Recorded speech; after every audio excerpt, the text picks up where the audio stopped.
ਈਸਾ ਤੋਂ 6 ਸਦੀਆਂ ਪਹਿਲਾਂ ਅੱਜ ਦਾ ਭਾਰਤ ਪੂਰੀ ਤਰ੍ਹਾਂ ਆਜ਼ਾਦ ਇੱਕ ਪ੍ਰਾਂਤ ਨਹੀਂ ਸੀ। ਸਾਰਾ ਦੇਸ਼ ਛੋਟੇ ਛੋਟੇ ਰਾਜਾਂ ਵਿੱਚ ਵੰਡਿਆ ਹੋਇਆ ਸੀ।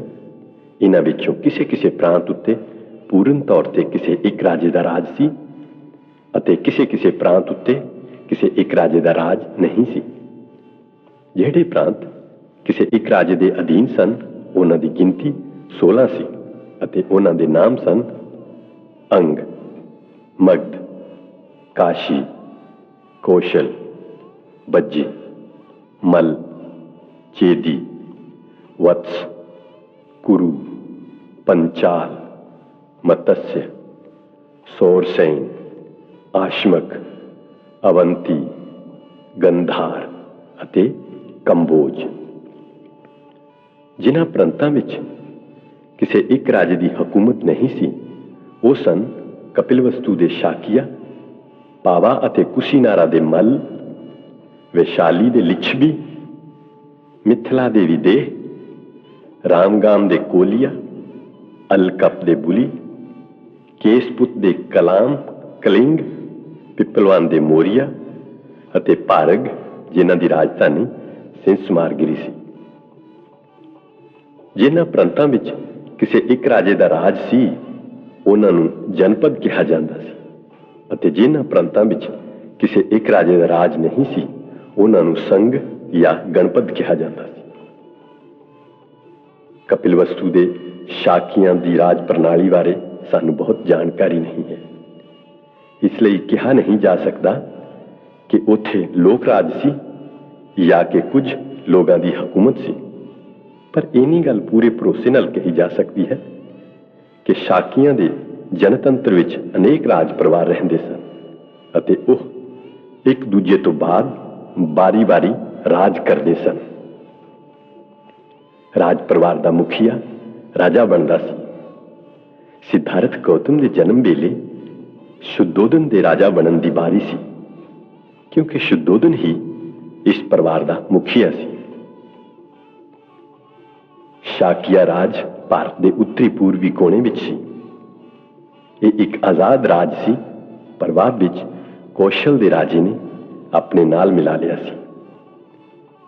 ਅਧੀਨਤਾ ਵਾਲੇ ਇਸ ਇਲਾਕੇ ਵਿੱਚ ਰਹਿਣ ਦਾ ਨਤੀਜਾ ਇਹ ਸੀ ਕਿ ਕੌਸ਼ਲ ਰਾਜੇ ਦੀ ਆਗਿਆ ਤੋਂ ਬਿਨਾਂ ਸ਼ਾਕੀਆ ਰਾਜ ਆਪਣੇ ਕੁਝ ਰਾਜਸੀ ਹੱਕਾਂ ਨੂੰ ਆਪਣੀ ਮਰਜ਼ੀ ਨਾਲ ਨਹੀਂ ਵਰਤ ਸਕਦਾ ਸੀ। ਉਸ ਵੇਲੇ ਦੀਆਂ ਹਕੂਮਤਾਂ ਚੋਂ ਕੌਸ਼ਲ ਇੱਕ ਸ਼ਕਤੀਸ਼ਾਲੀ ਰਾਜਾ ਸੀ।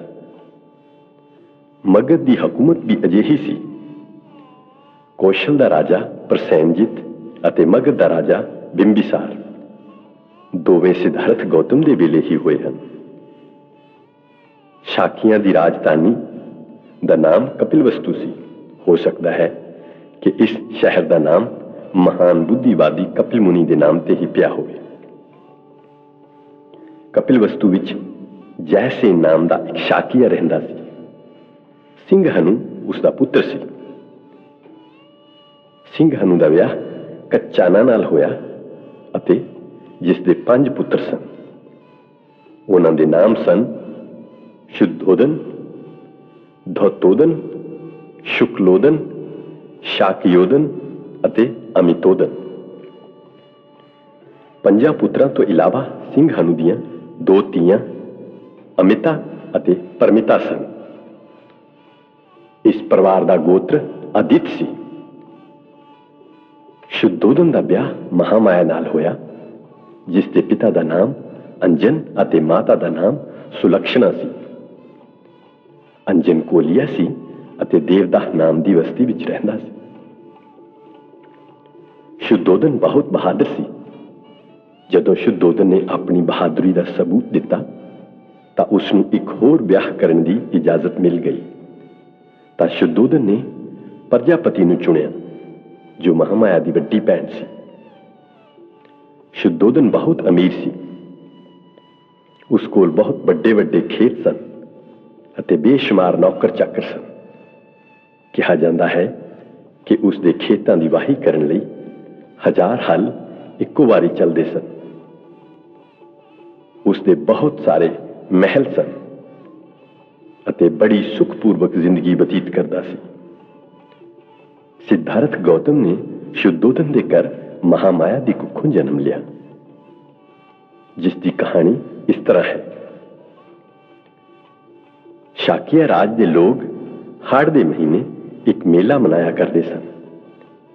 ਇਸ ਸ਼ੁਭ ਮੇਲੇ ਤੇ ਕੀ ਰਾਜਾ ਤੇ ਕੀ ਪ੍ਰਜਾ ਸਭ ਮਿਲ ਕੇ ਖੁਸ਼ੀਆਂ ਮਨਾਉਂਦੇ ਸਨ।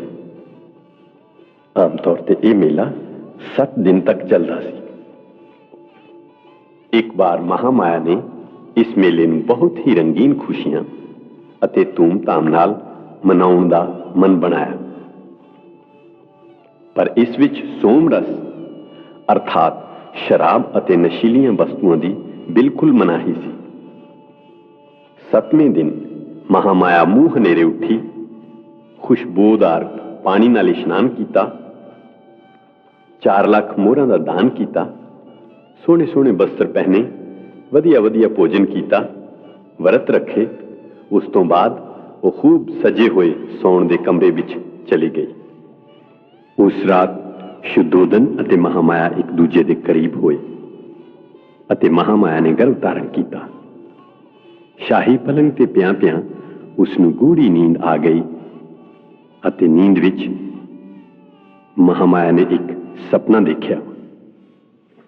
ਮਹਾਮਾਇਆ ਨੇ ਸੁਪਨੇ ਵਿੱਚ ਦੇਖਿਆ ਕਿ ਚਤੁਰਦਿਕ ਮਹਾਰਾਜਿਕ ਦੇਵਤੇ ਉਸ ਦੇ ਪਲੰਗ ਨੂੰ ਚੁੱਕ ਕੇ ਕਿਸੇ ਬਰਫੀਲੇ ਪ੍ਰਦੇਸ਼ ਵਿੱਚ ਲੈ ਗਏ ਹਨ ਅਤੇ ਇੱਕ ਸ਼ਾਲ ਬ੍ਰਿਕਸ਼ ਦੇ ਹੇਠ ਰੱਖ ਦਿੱਤਾ। ਉਹ ਦੇਵਤੇ ਉੱਥੇ ਕੋਲ ਹੀ ਖੜੇ ਹਨ। ਤਦ ਉਹਨਾਂ ਦੇਵਤਿਆਂ ਦੀਆਂ ਦੇਵੀਆਂ ਵੀ ਉੱਥੇ ਆ ਗਈਆਂ। ਉਹਨਾਂ ਨੇ ਮਹਾਮਾਇਆ ਨੂੰ ਇਸ਼ਨਾਨ ਕਰਵਾਇਆ, ਖੁਸ਼ਬੂਆਂਦਾਰ ਇਤਰ ਲਗਾਏ, ਸਾਫ਼ ਸੁਥਰੇ ਵਸਤਰ ਪਹਿਨਾਏ ਅਤੇ ਫੁੱਲਾਂ ਨਾਲ ਇਸ ਤਰ੍ਹਾਂ ਸਜਾਇਆ ਕਿ ਉਹ ਕਿਸੇ ਅਨੋਖੀ ਸ਼ਖਸੀਅਤ ਨੂੰ ਜੀ ਆਇਆਂ ਕਹਿ ਸਕੇ। ਫਿਰ ਸੁਮੇਧ ਨਾਮ ਦੇ ਇੱਕ ਬੋਧੀਸਤਵ ਉਸ ਦੇ ਕੋਲ ਆਏ ਅਤੇ ਸਵਾਲ ਕੀਤਾ ਕਿ ਮੈਂ ਆਪਣਾ ਆਖਰੀ ਜਨਮ ਧਰਤੀ ਤੇ ਲੈਣਾ ਚਾਹੁੰਦਾ ਹਾਂ, ਕੀ ਤੂੰ ਮੇਰੀ ਮਾਂ ਬਣਨਾ ਚਾਹੇਂਗੀ? ਮਹਾਮਾਇਆ ਦਾ ਜਵਾਬ ਸੀ, ਬੜੀ ਖੁਸ਼ੀ ਨਾਲ। ਉਸੇ ਵੇਲੇ ਮਹਾਮਾਇਆ ਦੀ ਅੱਖ ਖੁੱਲ ਗਈ। ਦੂਜੇ ਦਿਨ ਮਹਾਮਾਇਆ ਨੇ ਸ਼ੁੱਧੋਧਨ ਨੂੰ ਆਪਣਾ ਸੁਪਨਾ ਦੱਸਿਆ ਅਤੇ ਇਸ ਸੁਪਨੇ ਦਾ ਮਤਲਬ ਸਮਝ ਵਿੱਚ ਨਾ ਆਉਣ ਤੇ ਰਾਜੇ ਨੇ ਸੁਪਨ ਵਿਦਿਆ ਵਿੱਚ ਮਾਹਿਰ 8 ਪ੍ਰਸਿੱਧ ਵਿਦਵਾਨ ਬੁਲਾਏ। ਉਹਨਾਂ ਦੇ ਨਾਮ ਸਨ ਰਾਮ, ਧਵਜ, ਲక్ష్మణ, ਮੰਤਰੀ, ਕੋਡੰਜ, ਭੋਜ, ਸੁਯਾਮ ਅਤੇ ਸੁਦਤ। ਵਿਦਵਾਨਾਂ ਦੇ ਯੋਗ ਸਵਾਗਤ ਦੀ ਤਿਆਰੀ ਕੀਤੀ ਗਈ। ਰਾਜੇ ਨੇ ਜ਼ਮੀਨ ਤੇ ਫੁੱਲਾਂ ਦੀ ਵਰਖਾ ਕਰਵਾਈ, ਵਿਦਵਾਨਾਂ ਲਈ ਸਜੇ ਹੋਏ ਆਸਨ ਵਿਛਾਏ। ਰਾਜੇ ਨੇ ਉਹਨਾਂ ਦੇ ਬਰਤਨ ਸੋਨੇ ਚਾਂਦੀ ਨਾਲ ਭਰ ਦਿੱਤੇ ਅਤੇ ਉਹਨਾਂ ਨੂੰ ਘਿਓ, ਸ਼ੱਕਰ, ਸ਼ਹਿਦ, ਦੁੱਧ ਅਤੇ ਵਧੀਆ ਚੌਲਾਂ ਤੋਂ ਬਣਾਏ ਪਕਵਾਨਾਂ ਨਾਲ ਸੰਤੁਸ਼ਟ ਕੀਤਾ। ਜਦੋਂ ਇਹ ਵਿਦਵਾਨ ਭੋਜਨ ਕਰਕੇ ਆਨੰਦ ਹੋ ਗਏ ਤਾਂ ਮਹਾਰਾਜ ਨੇ ਮਹਾਮਾਇਆ ਦੇ ਸੁਪਨੇ ਦਾ ਅਰਥ ਪੁੱਛਿਆ। ਵਿਦਵਾਨਾਂ ਨੇ ਜਵਾਬ ਦਿੱਤਾ, हे ਰਾਜਨ, ਚਿੰਤਾ ਨਾ ਕਰੋ, ਆਪ ਜੀ ਦੇ ਘਰ ਇੱਕ ਪੁੱਤਰ ਜਨਮ ਲਵੇਗਾ। ਜੇ ਉਹ ਕਰ ਰਿਹਾ ਤਦ ਚੱਕਰਵਰਤੀ ਰਾਜਾ ਬਣੇਗਾ, ਪਰ ਜੇ ਕਰ ਛੱਡ ਕੇ ਸੰਨਿਆਸ ਲੈ ਲਿਆ ਤਦ ਪੂਰਨ ਗਿਆਨੀ ਸੰਮਿਅਕ ਸੰਬੁੱਧ ਹੋਵੇਗਾ, ਜਿਸ ਦੇ ਉਜਾਲੇ ਨਾਲ ਦੁਨੀਆ ਦਾ ਹਨੇਰਾ ਦੂਰ ਹੋਵੇਗਾ। ਵਰਤਨ ਵਿੱਚ ਤੇਲ ਪਏ ਰਹਿਣ ਵਾਂਗ ਮਹਾਮਾਇਆ ਨੇ ਬੋਧੀਸਤਵ ਨੂੰ 10 ਮਹੀਨੇ ਤੱਕ ਆਪਣੀ ਕੁੱਖ ਵਿੱਚ ਰੱਖਿਆ। ਸਮਾਂ ਨੇੜੇ ਆਇਆ ਜਾਣ ਕੇ ਮਹਾਮਾਇਆ ਨੇ ਆਪਣੇ ਪਤੀ ਨੂੰ ਸੰਬੋਧਿਤ ਕਰਕੇ ਕਿਹਾ, ਮੈਂ ਆਪਣੇ ਪੇਕੀ ਦੇਵਦਾਹ ਜਾਣਾ ਚਾਹੁੰਦੀ ਹਾਂ। शुद्धोधन ਦਾ ਜਵਾਬ ਸੀ, ਤੂੰ ਜਾਣਦੀ ਹੈ ਕਿ ਤੇਰੀ ਇਹ ਇੱਛਾ ਪੂਰੀ ਹੋਵੇਗੀ। ਤਦ ਰਾਜੇ ਨੇ ਇੱਕ ਸੁੰਦਰ ਸੁਨਹਿਰੀ ਪਾਲਕੀ ਵਿੱਚ ਬਿਠਾ ਕੇ ਅਨੇਕ ਨੌਕਰ ਅਤੇ ਨੌਕਰਾਣੀਆਂ ਨਾਲ ਮਹਾਮਾਇਆ ਨੂੰ ਉਸ ਦੇ ਪੇਕੇ ਭੇਜ ਦਿੱਤਾ। ਦੇਵਦਾਹ ਦੇ ਰਸਤੇ ਮਹਾਮਾਇਆ ਨੇ ਸ਼ਾਲ ਰੁੱਖਾਂ ਦੇ ਇੱਕ ਬਗੀਚੇ ਵਿੱਚੋਂ ਲੰਘਣਾ ਸੀ, ਜਿਸ ਦੇ ਕੁਝ ਰੁੱਖਾਂ ਨੂੰ ਫੁੱਲ ਆ ਗਏ ਸਨ ਅਤੇ ਕੁਝ ਰੁੱਖਾਂ ਨੂੰ ਫਲ। ਇਸ ਨੂੰ ਲੁੰਬਨੀ ਬਣ ਕਿਹਾ ਜਾਂਦਾ ਸੀ। ਜਦੋਂ ਪਾਲਕੀ ਲੁੰਬਨੀ ਵਣ ਚੋਂ ਲੰਘ ਰਹੀ ਸੀ, ਸਾਰਾ ਲੁੰਬਨੀ ਵਣ ਅਨੋਖੇ ਦ੍ਰਿਸ਼ ਵਾਂਗ ਕਿਸੇ ਪ੍ਰਤਾਪੀ ਰਾਜੇ ਦੇ ਸਜੇ ਸੰਵਰੇ ਬਾਜ਼ਾਰ ਵਾਂਗ ਦਿਖਾਈ ਦੇ ਰਿਹਾ ਸੀ। ਜੜਾਂ ਤੋਂ ਰੁੱਖਾਂ ਦੀਆਂ ਟਾਹਣੀਆਂ ਦੇ ਅਖੀਰ ਤੱਕ रुख फुੱਲਾਂ ਤੇ ਫਲਾਂ ਨਾਲ ਲੱਦੇ ਹੋਏ ਸਨ। ਰੰਗ ਰੰਗ ਦੀਆਂ ਤਿਤਲੀਆਂ ਅਤੇ ਭਮਰੇ ਫੁੱਲਾਂ ਤੇ ਗੂੰਜ ਰਹੇ ਸਨ। ਪੰਛੀਆਂ ਦੀਆਂ ਆਵਾਜ਼ਾਂ ਚੋਂ ਆਨੰਦ ਭਰੇ ਤਰਾਨੇ ਸੁਣਾਈ ਦੇ ਰਹੇ ਸਨ। ਇਹ ਮਨਮੋਹਣਾ ਦ੍ਰਿਸ਼ ਦੇਖ ਕੇ ਮਹਾਮਾਇਆ ਦਾ ਮਨ ਉੱਥੇ ਕੁਝ ਦੇਰ ਰੁਕ ਕੇ ਆਰਾਮ ਕਰਨ ਨੂੰ ਕੀਤਾ। ਤਦ ਉਸਨੇ ਪਾਲਕੀ ਚੁੱਕੀ ਜਾਣ ਵਾਲਿਆਂ ਨੂੰ ਹੁਕਮ ਦਿੱਤਾ ਕਿ ਉਸ ਦੀ ਪਾਲਕੀ ਸ਼ਾਲ ਬਗੀਚੇ ਵਿੱਚ ਰੱਖ ਕੇ ਥੋੜੀ ਦੇਰ ਆਰਾਮ ਕਰ ਲੈਣ। ਮਹਾਮਾਇਆ ਪਾਲਕੀ ਤੋਂ ਉਤਰੀ ਅਤੇ ਇੱਕ ਮਨਮੋਹਣੇ ਸ਼ਾਲ ਰੁੱਖ ਵੱਲ ਵਧੀ। ਹਲਕੀ ਹਲਕੀ ਹਵਾ ਚੱਲ ਰਹੀ ਸੀ, ਜਿਸ ਨਾਲ ਬ੍ਰਿਕਸ਼ਾਂ ਦੀਆਂ ਟਾਹਣੀਆਂ ਹੇਠਾਂ ਉੱਤੇ ਝੁੱਲ ਰਹੀਆਂ ਸਨ। ਮਹਾਮਾਇਆ ਨੇ ਉਹਨਾਂ ਟਾਹਣੀਆਂ ਚੋਂ ਇੱਕ ਨੂੰ ਫੜਨਾ ਚਾਹਿਆ। ਇੰਨੇ ਨੂੰ ਅਚਾਨਕ ਹੀ ਇੱਕ ਟਾਹਣੀ ਕਾਫੀ ਹੇਠਾਂ ਝੁਕ ਗਈ। ਮਹਾਮਾਇਆ ਨੇ ਪੱਬਾਂ ਭਾਰ ਖੜੋ ਕੇ ਉਸ ਨੂੰ ਫੜ ਲਿਆ। ਇੱਕਦਮ ਟਾਹਣੀ ਉੱਪਰ ਉੱਠ ਗਈ ਅਤੇ ਇਸ ਹਲਕੇ ਜਿਹੇ ਝਟਕੇ ਨਾਲ ਮਹਾਮਾਇਆ ਨੂੰ ਬੱਚੇ ਦੇ ਜਨਮ ਲੈਣ ਵੇਲੇ ਦੀ ਪੀੜ ਸ਼ੁਰੂ ਹੋ ਗਈ। ਉਸ ਸ਼ਾਲ ਦੀ ਟਾਹਣੀ ਫੜ ਕੇ ਖੜੋਤਿਆਂ ਖੜੋਤਿਆਂ ਹੀ ਮਹਾਮਾਇਆ ਨੇ ਸਿਧਾਰਥ ਗੌਤਮ ਨੂੰ ਜਨਮ ਦਿੱਤਾ। ਇਹ ਦਿਨ ਜੀਸਸ ਕ੍ਰਾਈਸਟ ਤੋਂ 563 ਸਾਲ ਪਹਿਲਾਂ ਵਿਸਾਖ ਦੀ ਪੁੰਨਿਆ ਦਾ ਦਿਨ ਸੀ, ਜਿਸ ਦਿਨ ਨੂੰ ਬੌਧ ਲੋਕ ਵਿਸਾਖਾ ਦੇ ਨਾਮ ਨਾਲ ਪੁਕਾਰਦੇ ਹਨ। ਇਹ ਦਿਨ ਬੌਧਾਂ ਲਈ ਸਭ ਤੋਂ ਉੱਤਮ ਦਿਨ ਹੈ। ਇਹ ਇੱਕ ਬੌਧਾਂ ਦਾ ਇਤਿਹਾਸਕ ਦਿਨ ਹੈ। ਸ਼ੁੱਧੋਦਨ ਅਤੇ ਮਹਾਮਾਇਆ ਦਾ ਵਿਆਹ ਹੋਇਆ ਬਹੁਤ ਸਮਾਂ ਬੀਤ ਗਿਆ ਸੀ, ਪਰ ਉਹਨਾਂ ਦੇ ਕੋਈ ਔਲਾਦ ਨਹੀਂ ਸੀ ਹੋਈ। ਆਖਿਰ ਜਦੋਂ ਪੁੱਤਰ ਦਾਤ ਹਾਸਲ ਹੋਈ ਤਾਂ ਨਾ ਸਿਰਫ ਸ਼ੁੱਧੋਦਨ ਤੇ ਉਸ ਦੇ ਪਰਿਵਾਰ ਨੇ, ਬਲਕਿ ਸਮੁੱਚੇ ਸ਼ਾਕੀਆਂ ਵੱਲੋਂ ਲੜਕੇ ਦਾ ਜਨਮ ਦਿਨ ਬਹੁਤ ਸ਼ਾਨ, ਠਾਠ-ਬਾਠ, ਬੇਸ਼ੁਮਾਰ ਖੁਸ਼ੀ ਅਤੇ ਆਨੰਦ ਨਾਲ ਮਨਾਇਆ ਗਿਆ। ਲੜਕੇ ਦੇ ਜਨਮ ਵੇਲੇ ਆਪਣੀ ਬਾਰੀ ਨਾਲ ਸ਼ੁੱਧੋਦਨ ਦੀ ਕਪਲ ਵਸਤੂ ਉੱਤੇ ਰਾਜ ਕਰਨ ਦੀ ਜ਼ਿੰਮੇਵਾਰੀ ਸੀ। ਇਸ ਲਈ ਸ਼ੁੱਧੋਦਨ ਰਾਜਾ ਸੀ ਤੇ ਉਸ ਦੇ ਪੁੱਤਰ ਨੂੰ ਰਾਜਕੁਮਾਰ ਕਿਹਾ ਗਿਆ। ਜਿਸ ਸਮੇਂ ਬਾਲਕ ਦਾ ਜਨਮ ਹੋਇਆ, ਉਸ ਸਮੇਂ ਹਿਮਾਲਾ ਵਿੱਚ ਅਸਿਤ ਨਾਮ ਦਾ ਇੱਕ ਰਿਸ਼ੀ ਰਹਿੰਦਾ ਸੀ। ਅਸਿਤ ਨੇ ਸੁਣਿਆ ਕਿ ਦੇਵਤੇ ਬੁੱਧ ਦਾ ਐਲਾਨ ਕਰ ਰਹੇ ਹਨ। ਉਸਨੇ ਮਹਿਸੂਸ ਕੀਤਾ ਕਿ ਜਿਸ ਨੇ ਬੁੱਧ ਲਾਭ ਦੀ ਪ੍ਰਾਪਤੀ ਕਰਨੀ ਹੈ, ਉਸ ਦਾ ਜਨਮ ਹੋ ਚੁੱਕਿਆ ਹੈ। ਉਹ ਸੋਚਣ ਲੱਗਾ ਕਿ ਮੈਂ ਕਿਉਂ ਨਾ ਉੱਥੇ ਜਾਵਾਂ ਜਿੱਥੇ ਭਵਿੱਖ ਦੇ ਬੁੱਧ ਨੇ ਜਨਮ ਲਿਆ ਹੈ। ਜਦੋਂ ਅਸਿਤ ਰਿਸ਼ੀ ਨੇ ਸਮੁੱਚੇ ਜੰਬੂ ਦੀਪ, ਜਿਸ ਨੂੰ ਅੱਜ ਭਾਰਤ ਕਹਿੰਦੇ ਹਨ, ਉੱਤੇ ਆਪਣੀ ਜਾਣੀ ਜਾਣ ਨਜ਼ਰ ਦੌੜਾਈ ਤਾਂ ਦੇਖਿਆ ਕਿ ਸ਼ੁੱਧੋਦਨ ਦੇ ਘਰ ਇੱਕ ਅਨੋਖੇ ਬਾਲਕ ਨੇ ਜਨਮ ਲਿਆ ਹੈ ਅਤੇ ਦੇਵਤਿਆਂ ਦੀ ਇਤਨੀ ਖੁਸ਼ੀ ਦਾ ਵੀ ਇਹੀ ਕਾਰਨ ਹੈ। ਇਸ ਲਈ ਉਹ ਮਹਾਨ ਅਸਿਤ ਰਿਸ਼ੀ ਆਪਣੇ ਭਾਣਜੇ ਨਰਦਤ ਦੇ ਨਾਲ ਰਾਜਾ ਸ਼ੁੱਧੋਦਨ ਦੇ ਘਰ ਆਇਆ ਅਤੇ ਉਸ ਦੇ ਮਹਿਲ ਦੇ ਦੁਆਰ ਤੇ ਖੜੋ ਗਏ। ਹੁਣ ਅਸਿਤ ਰਿਸ਼ੀ ਨੇ ਦੇਖਿਆ ਕਿ ਸ਼ੁੱਧੋਦਨ ਦੇ ਦਰਵਾਜ਼ੇ ਤੇ ਬਹੁਤ ਲੋਕਾਂ ਦੀ ਭੀੜ ਜਮ੍ਹਾਂ ਹੈ, ਪਰ ਰਿਸ਼ੀ ਜੀ ਉਹਨਾਂ ਵਿੱਚੋਂ ਦੀ ਲੰਘ ਕੇ ਦਰਬਾਨ ਕੋਲ ਪਹੁੰਚੇ ਅਤੇ ਕਿਹਾ, ਦਰਬਾਨ, ਜਾ ਕੇ ਮਹਾਰਾਜ ਨੂੰ ਖਬਰ ਕਰੋ ਕਿ ਆਪ ਦੇ ਦੁਆਰ ਕੋਈ ਰਿਸ਼ੀ ਆਇਆ ਹੈ। ਤਦ ਦਰਬਾਨ ਰਾਜੇ ਕੋਲ ਗਿਆ ਅਤੇ ਝੁੱਕ ਕੇ ਬੇਨਤੀ ਕੀਤੀ, ਮਹਾਰਾਜ, ਦਰਵਾਜ਼ੇ ਤੇ ਇੱਕ ਬ੍ਰਿਧ ਰਿਸ਼ੀ ਪਧਾਰੇ ਹਨ ਅਤੇ ਆਪ ਨੂੰ ਮਿਲਣਾ ਚਾਹੁੰਦੇ ਹਨ।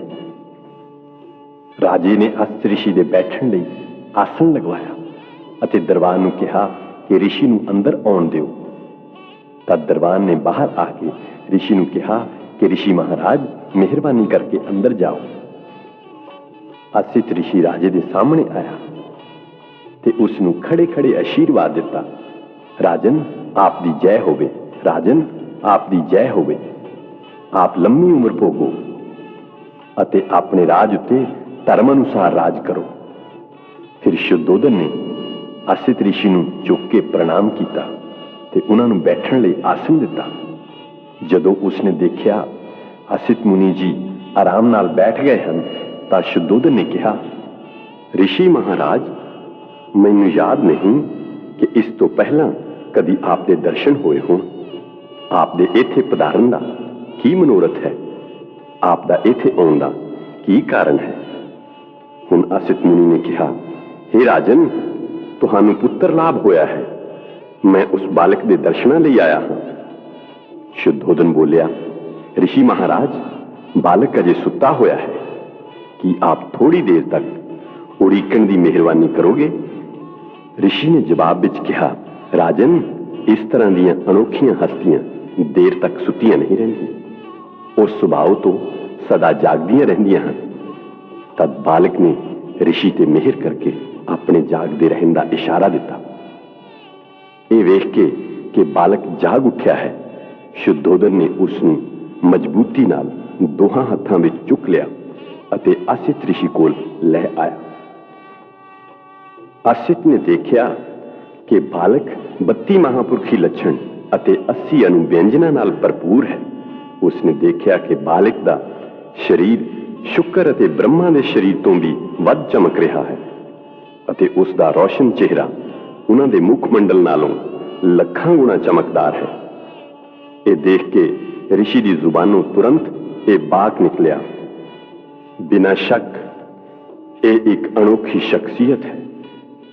वो अपने आसन तो उठे, दोनों हाथ जोड़े ते उस बालक के पैरों ते टै पए। उन्होंने बालक की परिक्रमा की अते उसनूं अपने हत्थां विच लैके सोचां विच डुब गए। असित ऋषि पिछली भविष्यवाणी तो जाणू सन कि जिस दे शरीर विच गौतम वांग 32 महापुरखी निशान होंगे, वो इन्हां दोहां हालतां चों एक नूं यकीनी प्राप्त करेगा, तीजी नूं नहीं। जे वो करगृहस्थी रहेगा तां चक्रवर्ती राजा बनेगा, पर जे वो कर छड़ के संन्यास लवेगा तां वो सम्यक संबुद्ध संपूर्ण ज्ञानवान होवेगा। असित नूं यकीन सी कि ये बालक गृहस्थी नहीं रहेगा। बालक वल देख के ऋषि दियां अखां पर आईयां अते सिसकियां पर के रोण लग पिया। शुद्धोदन ने देखिया असित ऋषि रो रहा है। ऋषि नूं इस हाल विच देख के शुद्धोदन दे रोंगटे खड़े हो गए। उसने असित ऋषि नूं बेनती की थी, ऋषि महाराज, आप इंज क्यों रो रहे हो? ठंडे होके क्यों पर रहे हो? क्यों हंजू बहा रहे हो? मैं जानना चाहता हाँ कि बालक दा भविष्य आप जी दे रोण दा कारण ते नहीं। असित ऋषि ने राजे नूं जवाब दिता, हे राजन, मैं बच्चे लिए नहीं रो रहा। बच्चे दा भविष्य तां सारे जगत नूं रोशनी देवेगा, मैं तां अपने लिए रो रहा हाँ। अजिहा क्यों? शुद्धोदन ने पूछा। तद असित ने कहा, मैं ठहरिया बुढ़ा आदमी, मेरी उम्र लग चुकी है अते ये बालक यकीनन बुद्ध लाभ प्राप्त करेगा अते सम्यक संबुद्ध पूर्ण ज्ञानी होवेगा। उस तो बाद लोक कल्याण लई अपना धर्म चक्कर चलावेगा, जिहड़ा इस तो पहला इस संसार विच कदी नहीं चलिया। जिस उच्चे जीवन दा, जिस उत्तम धर्म दा ये ऐलान करेगा, वो शुरू विच भी कल्याणकारी होवेगा, मध विच भी कल्याणकारी होवेगा अते अंत विच भी कल्याणकारी होवेगा। वो समझण अते अपनाउण दे पक्षों निर्दोष अते सरल होवेगा। वो बिल्कुल शुद्ध अते हर तरह संपूर्ण होवेगा। हे राजन, जिवें कदी कदी संसार विच गुल्लर नूं फुੱਲ लगदे हन, उसे तरह अनेकां जुगां बाद कदी कुताई बुद्ध पैदा हुंदा है अते ये बालक यकीनन बुद्ध लाभ प्राप्त करेगा, सम्यक संबुद्ध होवेगा अते बेशुमार जीवां नूं दुखमई सागर तो पार करके सुखी करेगा। पर हे राजन, दुख इस गल दा है कि मैं बुद्ध दे दर्शन नहीं कर सकांगा। मैं वो धर्म सुनन लई जीवित नहीं रहांगा, इसे लिए मैं रो रहा हाँ। यही जान के मेरियां अखां पर आईयां। राजे ने ऋषि अते उन्हां दे भांजे नूं उत्तम भोजन नाल संतुष्ट कीता अते वस्त्र दान दिते, परिक्रमा कीती अते शीस निभाया। तद असित ने अपने भांजे नूं संबोधित करके कहा, नरदत्त, हुण कदी भी तैनूं ये सुनन नूं मिले कि ये बालक बुद्ध हो गया है तां जाके बुद्ध शरण लै लवीं। ये तेरे ही सुख कल्याण अते खुशी ਲਈ होवेगा। ਇੰਨਾ ਕਹਿ ਕੇ ਅਸਿਤ ਨੇ ਸ਼ੁੱਧੋਦਨ ਤੋਂ ਵਿਦਾਈ ਲਈ ਅਤੇ ਆਪਣੇ ਆਸ਼ਰਮ ਚਲਾ ਗਿਆ। ਪੰਜਵੇਂ ਦਿਨ ਨਾਮਕਰਨ ਦੀ ਰਸਮ ਕੀਤੀ ਗਈ। ਬਾਲਕ ਦਾ ਨਾਮ ਸਿਧਾਰਥ ਗੌਤਮ ਰੱਖਿਆ ਗਿਆ। ਬਾਲਕ ਦੇ ਜਨਮ ਦੀਆਂ ਖੁਸ਼ੀਆਂ ਅਤੇ ਨਾਮਕਰਨ ਦੀਆਂ ਰਸਮਾਂ ਅਜੇ ਖਤਮ ਨਹੀਂ ਹੋਈਆਂ ਸਨ ਕਿ ਮਹਾਮਾਇਆ ਅਚਾਨਕ ਬਿਮਾਰ ਹੋ ਗਈ ਅਤੇ ਉਸ ਦੀ ਬਿਮਾਰੀ ਨੇ ਭਿਆਨਕ ਸ਼ਕਲ ਧਾਰਨ ਕਰ ਲਈ। ਆਪਣਾ ਆਖਰੀ ਸਮਾਂ ਨੇੜੇ ਆਇਆ ਜਾਣ ਕੇ ਮਹਾਮਾਇਆ ਨੇ ਸ਼ੁੱਧੋਦਨ ਅਤੇ ਪ੍ਰਜਾਪਤੀ ਨੂੰ ਆਪਣੇ ਪਲੰਗ ਕੋਲ ਬੁਲਾਇਆ ਤੇ ਕਿਹਾ, ਮੈਨੂੰ ਯਕੀਨ ਹੈ ਕਿ ਜੋ ਅਸਿਤ ਰਿਸ਼ੀ ਨੇ ਮੇਰੇ ਬੱਚੇ ਬਾਰੇ ਭਵਿਸ਼ਵਾਣੀ ਕੀਤੀ ਹੈ ਉਹ ਸੱਚ ਹੋਵੇਗੀ,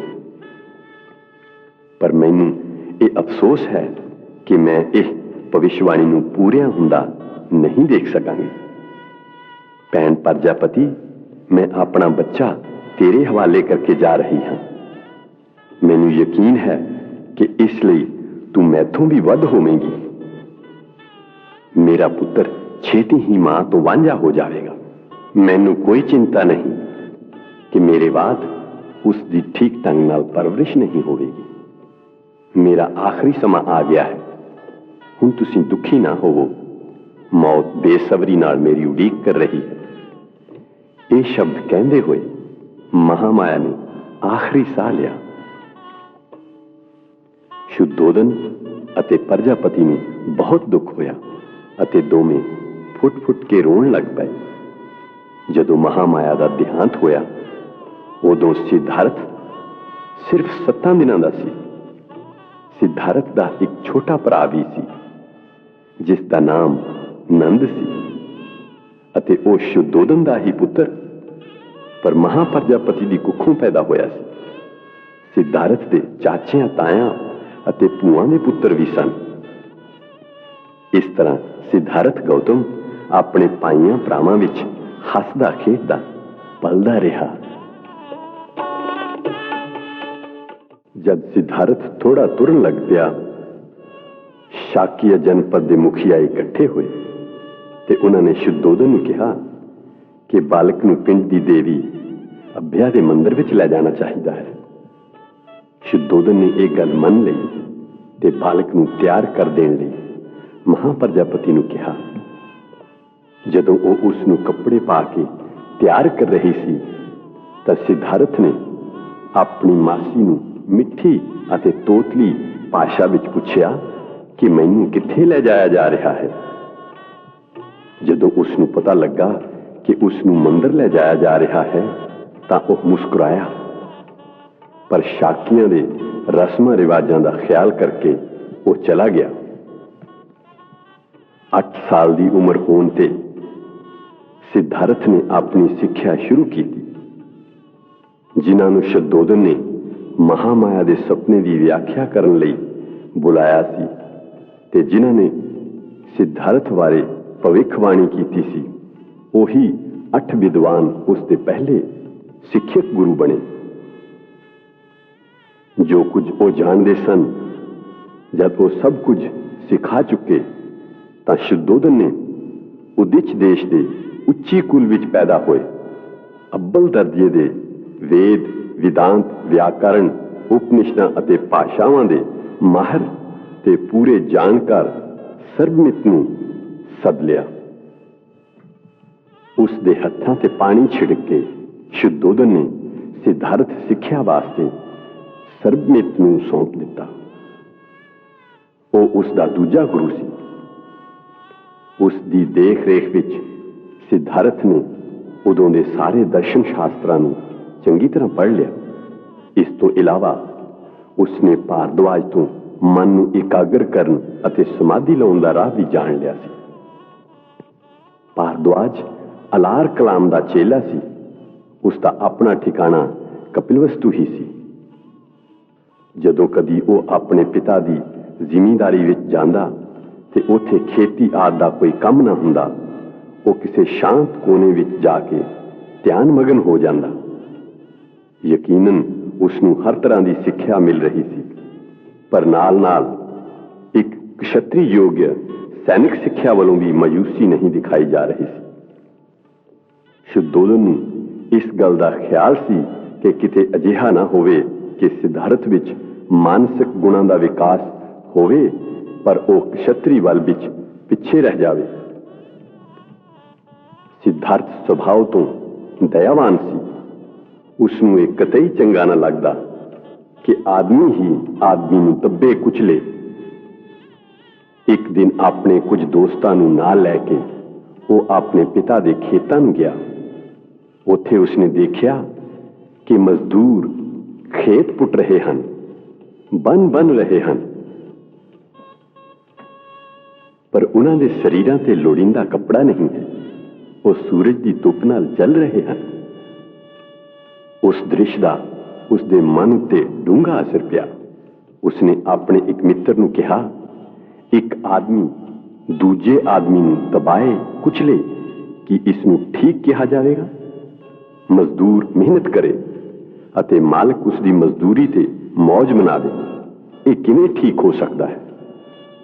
ਉਸ ਦੇ ਦੋਸਤਾਂ ਕੋਲ ਇਸ ਸਵਾਲ ਦਾ ਕੋਈ ਜਵਾਬ ਨਾ ਸੀ, ਕਿਉਂਕਿ ਉਹ ਪੁਰਾਣੇ ਖਿਆਲਾਂ ਨੂੰ ਮੰਨਣ ਵਾਲੇ ਸਨ ਕਿ ਕਿਸਾਨ ਮਜ਼ਦੂਰ ਦਾ ਜਨਮ ਹੀ ਆਪਣੇ ਮਾਲਕਾਂ ਦੀ ਸੇਵਾ ਕਰਨ ਲਈ ਹੋਇਆ ਹੈ ਤੇ ਅਜਿਹਾ ਕਰਨਾ ਹੀ ਉਹਨਾਂ ਦਾ ਧਰਮ ਹੈ।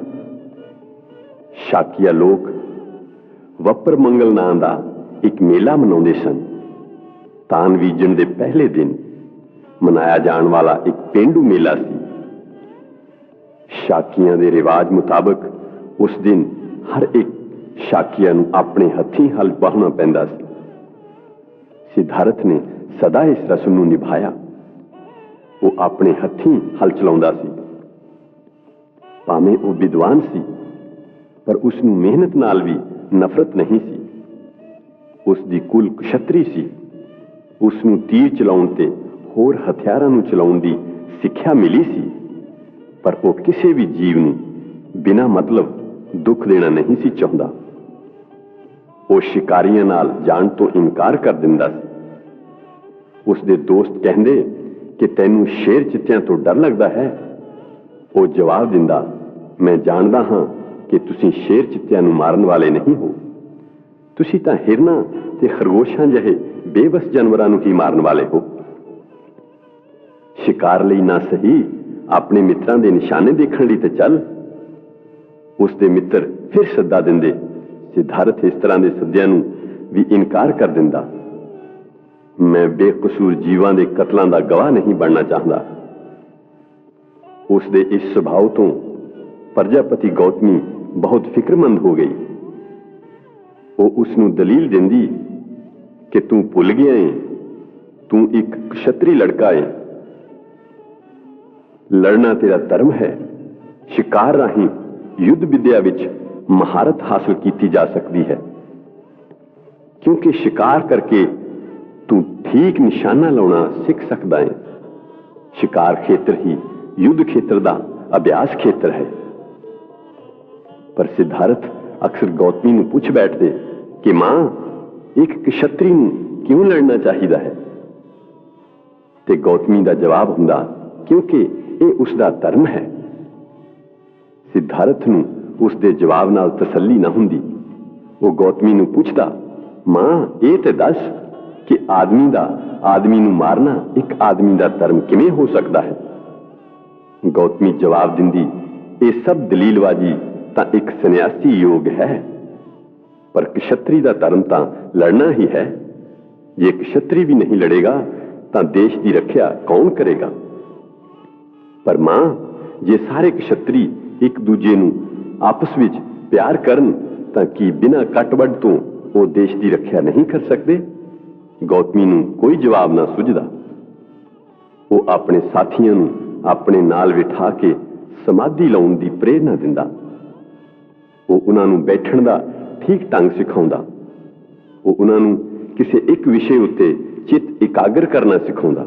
ਉਹ ਉਹਨਾਂ ਨੂੰ ਮਸ਼ਵਰਾ ਦਿੰਦਾ ਕਿ ਅਜਿਹੀਆਂ ਹੀ ਭਾਵਨਾਵਾਂ ਦੀ ਇੱਛਾ ਕਰਨੀ ਚਾਹੀਦੀ ਹੈ ਕਿ ਮੈਂ ਸੁਖੀ ਰਹਾਂ, ਮੇਰੇ ਰਿਸ਼ਤੇਦਾਰ ਸੁਖੀ ਰਹਿਣ, ਸਭ ਸੁਖੀ ਰਹਿਣ, ਸਾਰੇ ਜੀਵ ਸੁਖੀ ਰਹਿਣ। ਪਰ ਉਸ ਦੇ ਮਿੱਤਰ ਉਸ ਦੀਆਂ ਗੱਲਾਂ ਨੂੰ ਮਹੱਤਤਾ ਨਾ ਦਿੰਦੇ। ਉਹ ਉਸ ਦੀ ਖਿੱਲੀ ਉਡਾਉਂਦੇ ਸਨ। ਉਹ ਅੱਖਾਂ ਬੰਦ ਕਰਦੇ ਤਾਂ ਉਹਨਾਂ ਦਾ ਚਿੱਤ ਉਹਨਾਂ ਦੇ ਧਿਆਨ ਦੇ ਵਿਸ਼ੇ ਉੱਤੇ ਇਕਾਗਰ ਨਾ ਹੁੰਦਾ। ਇਸ ਦੀ ਵਜਾਏ ਉਹਨਾਂ ਦੀਆਂ ਅੱਖਾਂ ਅੱਗੇ ਉਹ ਹਿਰਨ ਨੱਚਦੇ ਜਿਨ੍ਹਾਂ ਦਾ ਉਹ ਸ਼ਿਕਾਰ ਕਰਨਾ ਚਾਹੁੰਦੇ ਸਨ, ਜਾਂ ਉਹ ਮਠਿਆਈਆਂ ਜਿਨ੍ਹਾਂ ਨੂੰ ਉਹ ਖਾਣਾ ਚਾਹੁੰਦੇ ਸਨ। ਉਸ ਦੇ ਮਾਂ-ਬਾਪ ਨੂੰ ਉਸ ਦਾ ਇਹ ਧਿਆਨ ਮਗਨ ਹੋਣਾ ਚੰਗਾ ਨਹੀਂ ਲੱਗਦਾ ਸੀ। ਉਹਨਾਂ ਨੂੰ ਲੱਗਦਾ ਸੀ ਕਿ ਇਹ ਕਸ਼ਤਰੀ ਜੀਵਨ ਤੋਂ ਬਿਲਕੁਲ ਉਲਟ ਹੈ। ਸਿਧਾਰਥ ਦਾ ਯਕੀਨ ਸੀ ਕਿ ਯੋਗ ਭਾਵਨਾਵਾਂ ਤੇ ਹੀ ਚਿੱਤ ਇਕਾਗਰ ਕਰਨ ਨਾਲ ਅਸੀਂ ਮਿੱਤਰਤਾ ਦੀ ਭਾਵਨਾ ਨੂੰ ਵਿਆਪਕ ਬਣਾ ਸਕਦੇ ਹਾਂ। ਉਸ ਦਾ ਕਹਿਣਾ ਸੀ ਕਿ ਆਮ ਤੌਰ ਤੇ ਜਦੋਂ ਵੀ ਕਦੀ ਅਸੀਂ ਜੀਵਾਂ ਬਾਰੇ ਕੁਝ ਵਿਚਾਰ ਕਰਦੇ ਹਾਂ, ਸਾਡੇ ਮਨ ਵਿੱਚ ਫਰਕ ਕਰ ਜਾਂਦਾ ਹੈ। ਅਸੀਂ ਮਿੱਤਰਾਂ ਨੂੰ ਦੁਸ਼ਮਣਾਂ ਤੋਂ ਵੱਖ ਕਰ ਲੈਂਦੇ ਹਾਂ। ਅਸੀਂ ਆਪਣੇ ਪਾਲਤੂ ਪਸ਼ੂਆਂ ਨੂੰ ਮਨੁੱਖਾਂ ਨਾਲੋਂ ਵੱਖ ਕਰ ਲੈਂਦੇ ਹਾਂ। ਅਸੀਂ ਆਪਣੇ ਮਿੱਤਰਾਂ ਨੂੰ ਪਿਆਰ ਕਰਦੇ ਹਾਂ ਤੇ ਪਿਆਰ ਕਰਦੇ ਹਾਂ ਅਸੀਂ ਆਪਣੇ ਪਾਲਤੂ ਪਸ਼ੂਆਂ ਨੂੰ। ਅਸੀਂ ਆਪਣੇ ਦੁਸ਼ਮਣਾਂ ਨੂੰ ਨਫ਼ਰਤ ਕਰਦੇ ਹਾਂ ਤੇ ਨਫ਼ਰਤ ਕਰਦੇ ਹਾਂ ਅਸੀਂ ਆਮ ਜੀਵਾਂ ਨੂੰ। ਸਾਨੂੰ ਇਸ ਵੰਡ ਰੇਖਾ ਦੀ ਹੱਦ ਤੋਂ ਉੱਪਰ ਉੱਠਣਾ ਚਾਹੀਦਾ ਹੈ। ਅਸੀਂ ਇਹ ਕੰਮ ਤਾਂ ਹੀ ਕਰ ਸਕਦੇ ਹਾਂ ਜਦੋਂ ਅਸੀਂ ਆਪਣੇ ਖਿਆਲਾਂ ਨਾਲ ਮਤਲਬੀ ਸੰਸਾਰ ਦੀਆਂ ਹੱਦਾਂ ਨੂੰ ਲੰਘ ਜਾਈਏ। ਉਸ ਦਾ ਬਚਪਨ ਦਇਆਵਾਨ ਅਤੇ ਕਰੁਣਮਈ ਸੀ। ਇੱਕ ਵਾਰ ਉਹ ਆਪਣੇ ਪਿਤਾ ਦੇ ਖੇਤਾਂ ਨੂੰ ਗਿਆ। ਆਰਾਮ ਵੇਲੇ ਉਹ ਇੱਕ ਰੁੱਖ ਹੇਠ ਲੇਟਿਆ ਹੋਇਆ ਕੁਦਰਤੀ ਸ਼ਾਂਤੀ ਅਤੇ ਸੁੰਦਰਤਾ ਦਾ ਮਜ਼ਾ ਲੈ ਰਿਹਾ ਸੀ। ਉਸ ਵੇਲੇ ਆਕਾਸ਼ ਤੋਂ ਇੱਕ ਪੰਛੀ ਠੀਕ ਉਸ ਦੇ ਸਾਹਮਣੇ ਆ ਡਿੱਗਾ। ਪੰਛੀ ਨੂੰ ਇੱਕ ਤੀਰ ਲੱਗਾ ਹੋਇਆ ਸੀ ਜਿਸ ਨੇ ਉਸ ਨੂੰ ਜ਼ਖਮੀ ਕਰ ਦਿੱਤਾ ਤੇ ਜਿਸ ਦੇ ਕਾਰਨ ਉਹ ਤੜਪ ਰਿਹਾ ਸੀ। ਸਿਧਾਰਥ ਪੰਛੀ ਦੀ ਸਹਾਇਤਾ ਲਈ ਉੱਠ ਬੈਠਾ। ਉਸਨੇ ਉਸ ਦਾ ਤੀਰ ਕੱਢਿਆ, ਜ਼ਖਮਾਂ ਤੇ ਪੱਟੀ ਬੰਨੀ ਤੇ ਪੀਣ ਨੂੰ ਪਾਣੀ ਦਿੱਤਾ। ਉਸਨੇ ਪੰਛੀ ਨੂੰ ਗੋਦ ਵਿੱਚ ਲੈ ਲਿਆ ਤੇ ਆਪਣੀ ਚਾਦਰ ਵਿੱਚ ਛੁਪਾ ਕੇ ਉਸ ਨੂੰ ਆਪਣੇ ਪਿਆਰ ਦਾ ਨਿੱਘ ਦੇਣ ਲੱਗ ਪਿਆ। ਸਿਧਾਰਥ ਹੈਰਾਨ ਸੀ ਕਿ ਇਸ ਬੇਬਸ ਪੰਛੀ ਨੂੰ ਕਿਸ ਨੇ ਜ਼ਖਮੀ ਕੀਤਾ ਹੋਵੇਗਾ। ਛੇਤੀ ਹੀ ਉਸ ਦੀ ਭੂਆ ਦਾ ਲੜਕਾ ਦੇਵਦੱਤ ਉੱਥੇ ਆ ਪੁੱਜਾ। ਉਹ ਸ਼ਿਕਾਰ ਦੇ ਸਾਰੇ ਰਾਹ ਤਰੀਕਿਆਂ ਵਿੱਚ ਮਾਹਰ ਸੀ। ਉਸਨੇ ਸਿਧਾਰਥ ਨੂੰ ਕਿਹਾ, ਮੈਂ ਇੱਕ ਉੱਡਦੇ ਪੰਛੀ ਤੇ ਤੀਰ ਚਲਾਇਆ ਸੀ। ਪੰਛੀ ਜ਼ਖਮੀ ਹੋ ਗਿਆ। ਕੁਝ ਦੂਰ ਉੱਡ ਕੇ ਉੱਥੇ ਕਿਤੇ ਨੇੜੇ ਤੇੜੇ ਹੀ ਡਿੱਗਾ ਹੈ। ਉਸਨੇ ਸਿਧਾਰਥ ਨੂੰ ਪੁੱਛਿਆ, ਕੀ ਤੂੰ ਉਹ ਵੇਖਿਆ ਹੈ? ਸਿਧਾਰਥ ਨੇ ਹਾਂ ਕਹਿ ਕੇ ਕਬੂਲ ਕੀਤਾ ਤੇ ਉਹ ਪੰਛੀ ਵੀ ਉਸ ਨੂੰ ਦਿਖਾਇਆ ਜੋ ਹੁਣ ਬਹੁਤ ਹੱਦ ਤੱਕ ਤੰਦਰੁਸਤ ਹੋ ਗਿਆ ਸੀ। ਦੇਵਦੱਤ ਨੇ ਮੰਗ ਕੀਤੀ ਕਿ ਉਸ ਦਾ ਪੰਛੀ ਉਸ ਨੂੰ ਦਿੱਤਾ ਜਾਵੇ। ਸਿਧਾਰਥ ਨੇ ਇਨਕਾਰ ਕਰ ਦਿੱਤਾ। ਦੋਹਾਂ ਵਿੱਚ ਬਹੁਤ ਝਗੜਾ ਹੋਇਆ। ਦੇਵਦੱਤ ਦਾ ਕਹਿਣਾ ਸੀ ਕਿ ਸ਼ਿਕਾਰ ਦੇ ਨਿਯਮਾਂ ਮੁਤਾਬਕ ਜਿਹੜਾ ਪੰਛੀ ਨੂੰ ਮਾਰਦਾ ਹੈ ਉਹੀ ਉਸ ਦਾ ਮਾਲਕ ਹੁੰਦਾ ਹੈ, ਇਸ ਲਈ ਉਸ ਦਾ ਹੱਕਦਾਰ ਉਹੀ ਹੈ। ਸਿਧਾਰਥ ਦਾ ਕਹਿਣਾ ਸੀ ਕਿ ਇਹ ਆਧਾਰ ਹੀ ਬਿਲਕੁਲ ਗਲਤ ਹੈ। ਜਿਹੜਾ ਕਿਸੇ ਦੀ ਹਿਫਾਜ਼ਤ ਕਰਦਾ ਹੈ ਉਹੀ ਉਸ ਦਾ ਮਾਲਕ ਹੋ ਸਕਦਾ ਹੈ। ਹੱਤਿਆਰਾ ਕਿਵੇਂ ਕਿਸੇ ਦਾ ਮਾਲਕ ਹੋ ਸਕਦਾ ਹੈ? ਦੋਹਾਂ ਵਿੱਚੋਂ ਇੱਕ ਵੀ ਪੱਖ ਚੁੱਕਣ ਨੂੰ ਤਿਆਰ ਨਹੀਂ ਸੀ। ਮਾਮਲਾ ਅਦਾਲਤ ਤੱਕ ਪੁੱਜਾ। ਅਦਾਲਤ ਨੇ ਸਿਧਾਰਥ ਦੇ ਹੱਕ ਵਿੱਚ ਫੈਸਲਾ ਦਿੱਤਾ। ਦੇਵਦੱਤ ਸਿਧਾਰਥ ਦਾ ਕੱਟੜ ਵੈਰੀ ਬਣ ਗਿਆ, ਪਰ ਸਿਧਾਰਥ ਦੀ ਕਰੁਣਾ ਅਜਿਹੀ ਹੀ ਅਨੋਖੀ ਸੀ ਕਿ ਉਹ ਭੂਆ ਦੇ ਲੜਕੇ ਨੂੰ ਖੁਸ਼ ਕਰਨ ਦੀ ਬਜਾਏ ਇੱਕ ਪੰਛੀ ਦੀ ਜਾਨ ਬਚਾਉਣਾ ਜ਼ਿਆਦਾ ਚੰਗਾ ਸਮਝਦਾ ਸੀ। ਸਿਧਾਰਥ ਗੌਤਮ ਦੀ ਮੁੱਢਲੀ ਜ਼ਿੰਦਗੀ ਕੁਝ ਅਜਿਹੀ ਸੀ। ਦੰਡਪਾਣੀ ਨਾਮ ਦਾ ਇੱਕ ਸ਼ਾਕੀਆ ਸੀ। ਯਸ਼ੋਧਰਾ ਉਸ ਦੀ ਲੜਕੀ ਸੀ। ਆਪਣੀ ਸੁੰਦਰਤਾ ਅਤੇ ਸ਼ੀਲਾਂ ਲਈ ਉਹ ਉੱਗੀ ਸੀ। ਯਸ਼ੋਧਰਾ ਆਪਣੇ 16ਵੇਂ ਸਾਲ ਵਿੱਚ ਪਹੁੰਚ ਗਈ ਤੇ ਦੰਡਪਾਣੀ ਨੂੰ ਉਸ ਦੇ ਵਿਆਹ ਦੀ ਚਿੰਤਾ ਨੇ ਆ ਕੇ ਰਿਵਾਜ ਮੁਤਾਬਕ ਦੰਡਪਾਣੀ ਨੇ ਆਪਣੇ ਸਾਰੇ ਗੁਆਂਢੀ ਦੇਸ਼ਾਂ ਦੇ ਨੌਜਵਾਨਾਂ ਨੂੰ ਆਪਣੀ ਲੜਕੀ ਦੇ ਸਵੰਬਰ ਵਿੱਚ ਸ਼ਾਮਲ ਹੋਣ ਲਈ ਸੱਦਾ ਪੱਤਰ ਭੇਜਿਆ। ਸਿਧਾਰਥ ਗੌਤਮ ਦੇ ਨਾਂ ਵੀ ਇੱਕ ਸੱਦਾ ਪੱਤਰ ਭੇਜਿਆ। ਸਿਧਾਰਥ ਗੌਤਮ ਨੂੰ ਵੀ 16ਵਾਂ ਸਾਲ ਪੂਰਾ ਹੋ ਚੁੱਕਾ ਸੀ। ਉਸ ਦੇ ਮਾਤਾ ਪਿਤਾ ਵੀ ਉਸ ਦੇ ਵਿਆਹ ਲਈ ਉਵੇਂ ਹੀ ਫਿਕਰਮੰਦ ਸਨ। ਉਹਨਾਂ ਨੇ ਉਸ ਨੂੰ ਸਵੰਬਰ ਵਿੱਚ ਜਾਣ ਲਈ ਤੇ ਯਸ਼ੋਧਰਾ ਨੂੰ ਹਾਸਲ ਕਰਨ ਲਈ ਕਿਹਾ। ਉਸਨੇ ਆਪਣੇ ਮਾਂ-ਬਾਪ ਦਾ ਕਹਿਣਾ ਮੰਨਿਆ। ਆਉਣ ਵਾਲੇ ਨੌਜਵਾਨਾਂ ਚੋਂ ਯਸ਼ੋਧਰਾ ਨੇ ਸਿਧਾਰਥ ਗੌਤਮ ਨੂੰ ਹੀ ਚੁਣਿਆ। ਦੰਡਪਾਣੀ ਬਹੁਤ ਖੁਸ਼ ਨਹੀਂ ਸੀ। ਉਸ ਨੂੰ ਉਹਨਾਂ ਦੋਹਾਂ ਦੇ ਵਿਆਹੁਤਾ ਜੀਵਨ ਦੀ ਕਾਮਯਾਬੀ ਤੇ ਸ਼ੱਕ ਸੀ। ਉਸ ਨੂੰ ਜਾਪਦਾ ਸੀ ਕਿ ਸਿਧਾਰਥ ਨੂੰ ਤਾਂ ਸਾਧੂ ਸੰਤਾਂ ਦੀ ਸੰਗਤ ਹੀ ਚੰਗੀ ਲੱਗਦੀ ਹੈ। ਉਸ ਨੂੰ ਤਾਂ ਇਕੱਲਪੁਣਾ ਪਿਆਰਾ ਹੈ। ਉਹ ਇੱਕ ਚੰਗਾ ਸਫਲ ਗ੍ਰਸਤੀ ਕਿਵੇਂ ਬਣ ਸਕਦਾ ਹੈ? ਯਸ਼ੋਧਰਾ ਸਿਧਾਰਥ ਗੌਤਮ ਤੋਂ ਸਿਵਾ ਕਿਸੇ ਹੋਰ ਨਾਲ ਵਿਆਹ ਕਰਨਾ ਨਹੀਂ ਸੀ ਚਾਹੁੰਦੀ। ਉਸਨੇ ਆਪਣੇ ਪਿਤਾ ਨੂੰ ਪੁੱਛਿਆ ਕਿ ਸਾਧੂ ਸੰਤਾਂ ਦੀ ਸੰਗਤ ਨੂੰ ਚੰਗਾ ਸਮਝਣਾ ਕੋਈ ਅਪਰਾਧ ਹੈ? ਯਸ਼ੋਧਰਾ ਦਾ ਅਜਿਹਾ ਖਿਆਲ ਨਹੀਂ ਸੀ।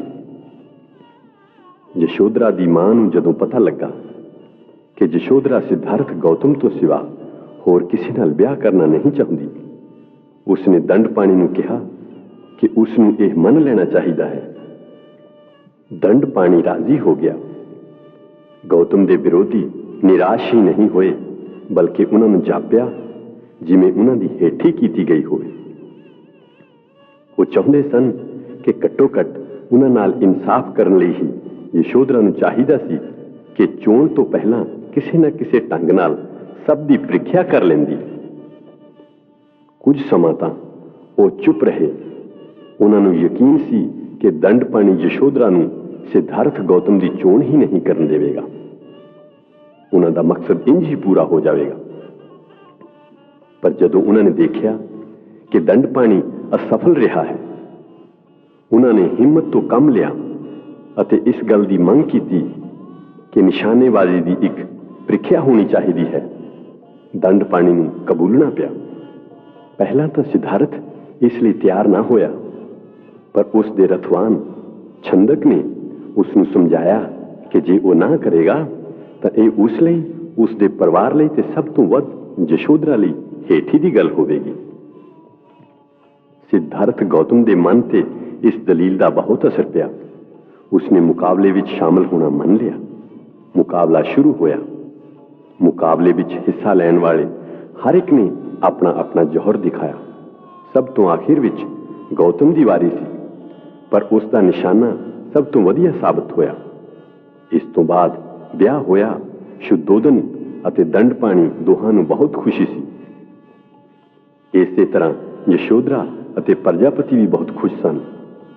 ਵਿਆਹ ਹੋਣ ਤੋਂ ਕਾਫੀ ਸਮਾਂ ਬਾਅਦ ਯਸ਼ੋਧਰਾ ਨੇ ਇੱਕ ਪੁੱਤਰ ਨੂੰ ਜਨਮ ਦਿੱਤਾ। ਉਸ ਦਾ ਨਾਮ ਰਾਹੁਲ ਰੱਖਿਆ ਗਿਆ।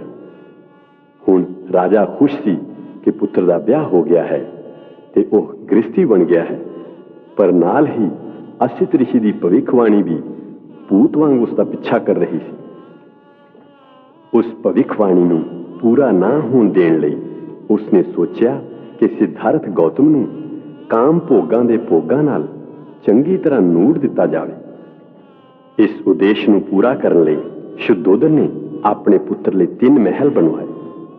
ਇੱਕ ਗਰਮੀਆਂ ਕੱਟਣ ਲਈ, ਦੂਜਾ ਵਰਖਾ ਦੀ ਰੁੱਤ ਵਿੱਚ ਰਹਿਣ ਲਈ ਅਤੇ ਤੀਜਾ ਸਰਦੀਆਂ ਦੀ ਰੁੱਤ ਗੁਜ਼ਾਰਨ ਲਈ। ਉਸਨੇ ਇਹਨਾਂ 3 ਮਹਿਲਾਂ ਨੂੰ ਹਰ ਤਰ੍ਹਾਂ ਦੇ ਭੋਗਾਂ ਦੀਆਂ ਵਸਤੂਆਂ ਨਾਲ ਸਜਾ ਦਿੱਤਾ।